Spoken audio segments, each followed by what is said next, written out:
All right, next steps. So we've got this together. And the idea is you're going to take your horn, main part of the horn. So this is called the neck, the mouthpiece, the saxophone, right? And you want to be very careful of this octave key mechanism sticking up. Not all horns have this. Mine does. So you want to be careful not to bend that. And basically what you're going to do is you're going to untighten the screw here on your right. You're going to put this on underneath the mechanism. So the part that sticks up will be underneath the mechanism like that. And you'll tighten the screw thumb tight. Doesn't have to be real tight. And you want to make sure that as you're looking at this horn, this is a straight line all the way. You don't want the neck turned one way or the other. This has to be a straight line all the way. So finger position.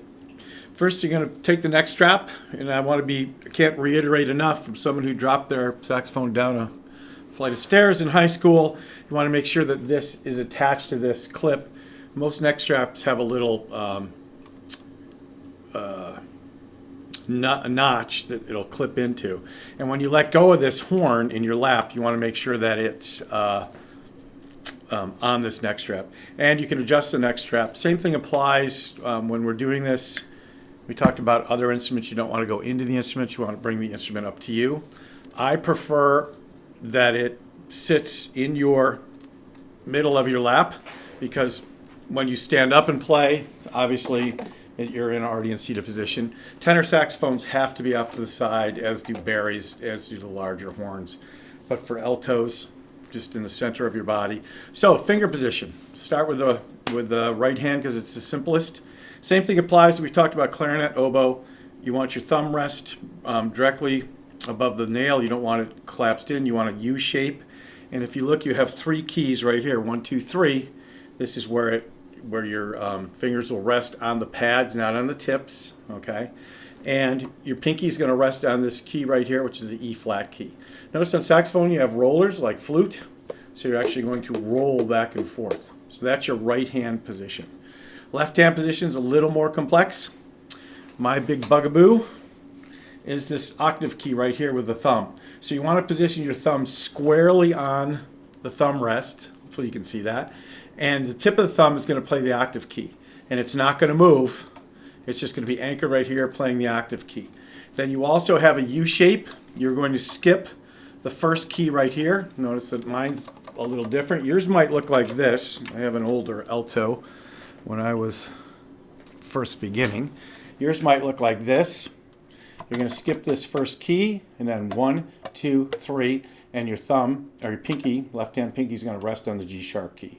Again, U shape. You don't want to be hitting these palm keys. I'll be talking about that.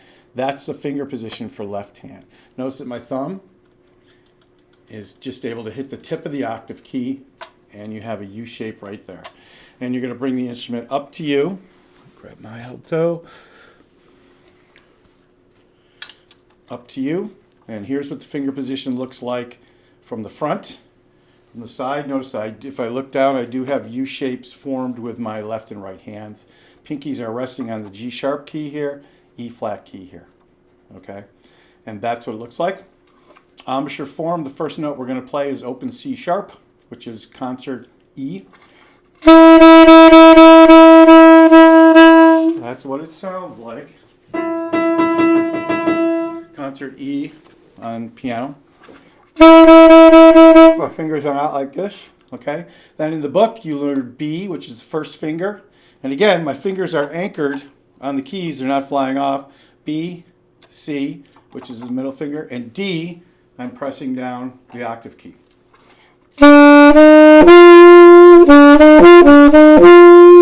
So practice those notes. I'll do the assignments in your pages of your book. I will post those on Moodle. So fairly straightforward. After coming from flute and clarinet, this should be very easy. And if you notice, I'm in the center of my body. When I sit down, I'm not back in my chair with this between my legs. I'm at the edge of my chair with this resting outward.